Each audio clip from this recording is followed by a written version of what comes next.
Kita lanjut.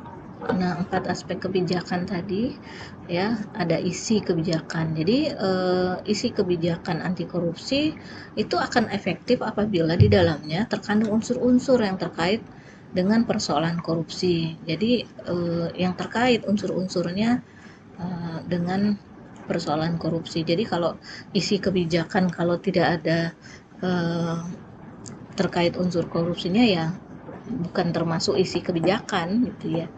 Jadi yang 4 aspek kebijakan itu ada isinya, kemudian pembuat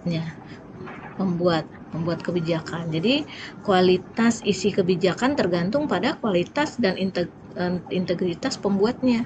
Kalau integritas pembuatnya dia apa yang dia bicarakan dengan apa yang dia lakukan itu tidak sesuai, ya maka pembuat kebijakan ini akan mensua-mensua ya. Dia menguntungkan yang mana maka akan dibuatlah kebijakan, misalnya menguntungkan penguasa gitu kan ya. Jadi dibuatlah kebijakan itu menguntungkan penguasa. Jadi ini pembuat kebijakan ini tergantung ya kualitas dirinya itu ya terletak dia tadi integritasnya dan kualitas dirinya si pembuat kebijakan ini. Yang ketiga itu pelaksana ya, pelaksana kebijakan. Nah, kebijakan yang telah dibuat dapat berfungsi apabila didukung oleh aktor-aktor penegak kebijakan ya, misalnya tadi dari kepolisian, kejaksaan, pengadilan, misalnya kemudian pengacara, lalu lembaga permasyarakatan ya. Nah, mereka adalah pelaksana-pelaksana kebijakan. Tetapi kalau pelaksana-pelaksana ini tidak berintegritas, tidak jujur dan sebagainya, maka kebijakan-kebijakan yang dibuat yang udah bagus tetap aja melenceng ya.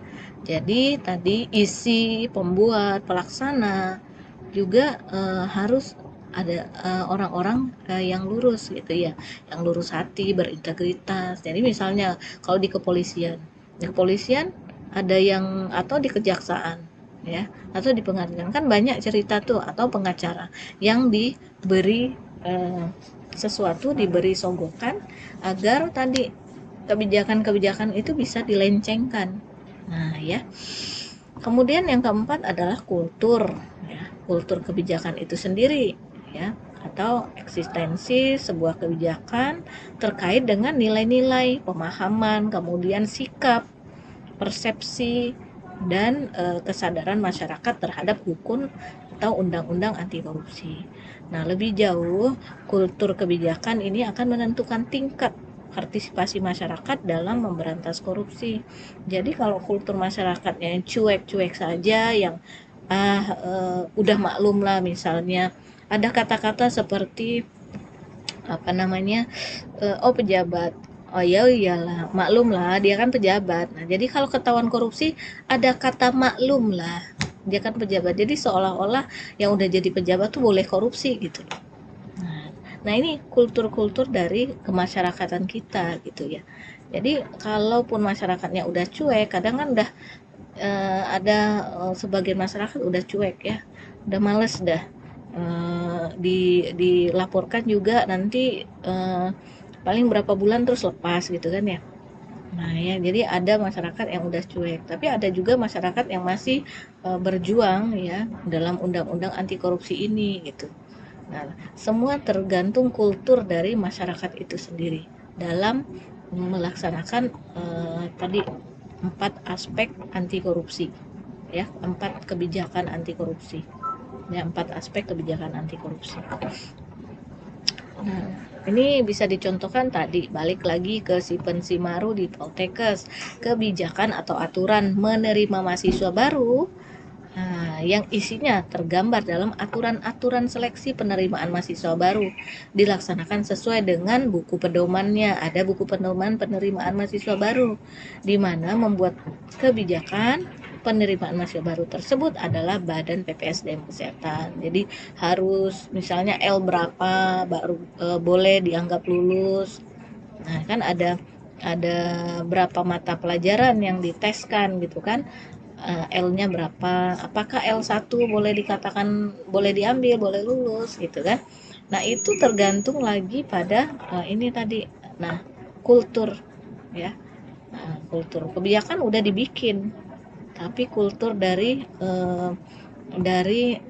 orang-orang di Poltekkes itu sendiri ya, peraturannya tadi udah dibikin nih ya, buku panduannya, buku pedomannya. Tetapi tadi kalau tidak sampai kuota penerimaan mahasiswanya, maka akan dibuka lagi gelombang kedua. Nah, itu ada aturannya, pedomannya. Nah, gitu ya. Tapi buku pedoman tuh sampai berapa gelombang nanti? Kesling itu biasanya bergelombang-gelombang penerimaannya, ya. Nah, itu tadi kultur, kita kaitkan tadi di kultur masyarakatnya, orang-orang di Poltekkesnya sendiri. Ya, karena mau mengejar tadi kuotanya, akhirnya dibukalah gelombang-gelombangnya. Gelombang 1, 2, 3 dan seterusnya.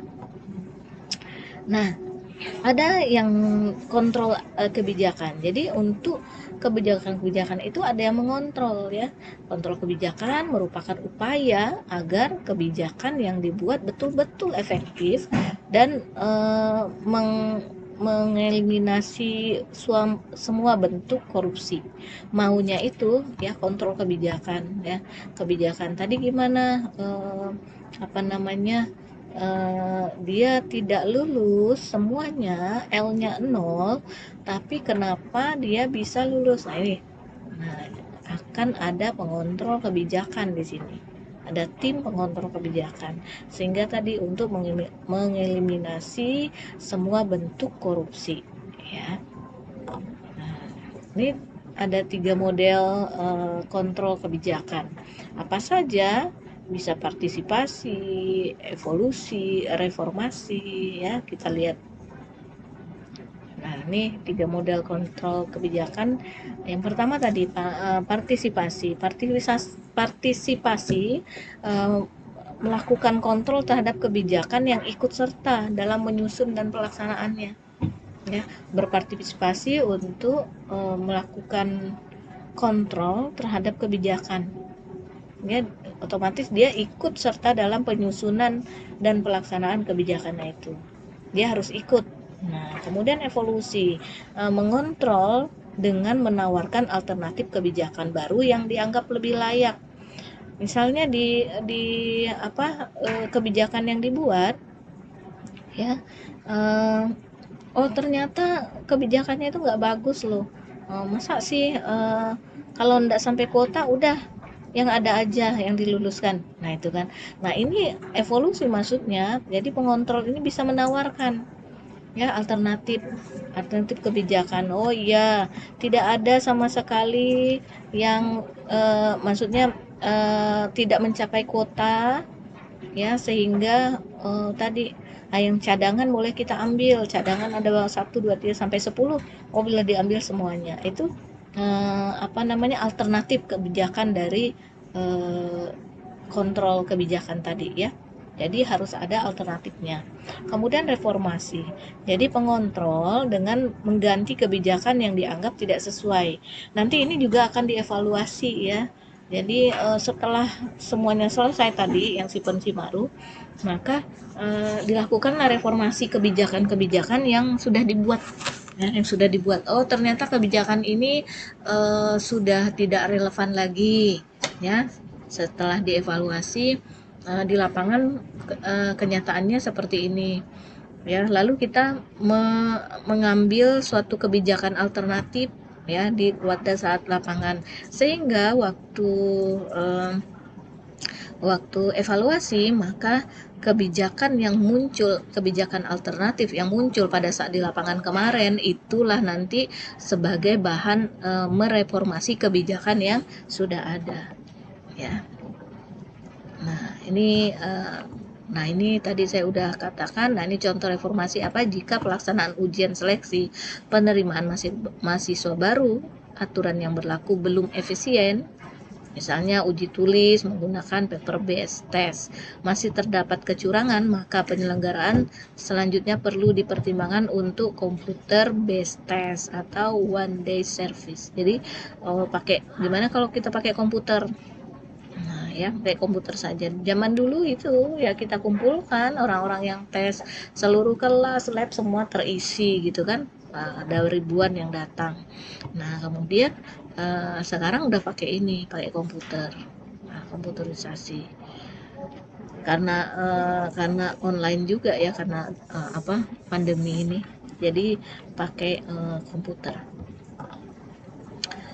Nah, perbedaan kontrol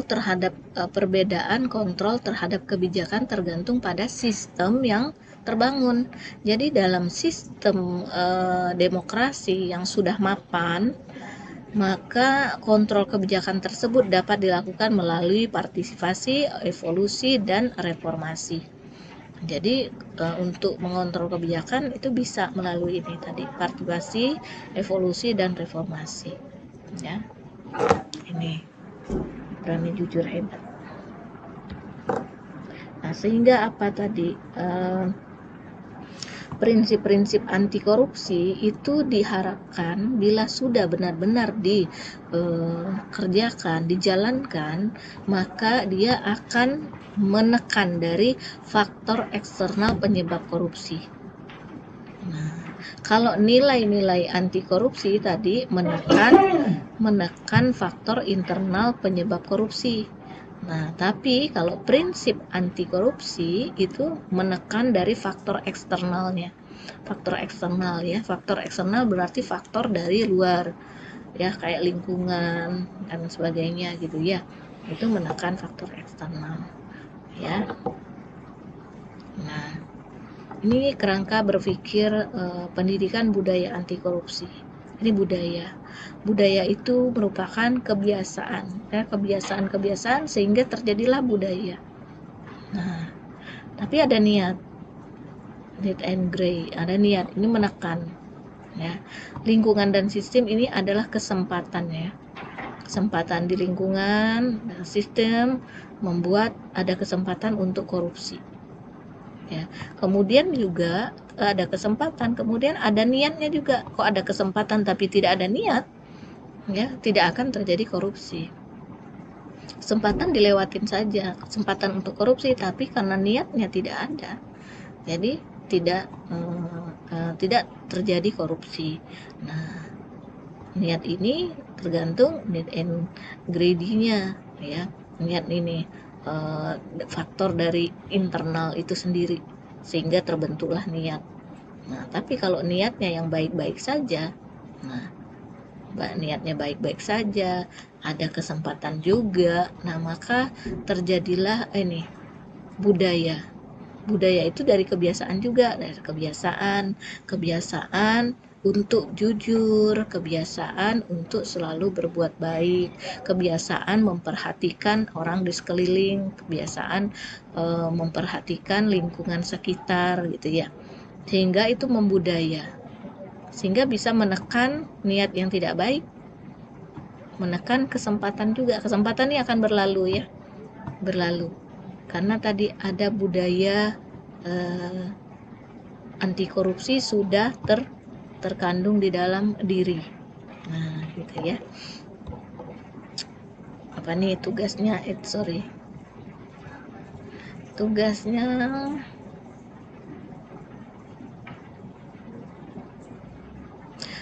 Tugasnya ini aja, tugasnya meminjam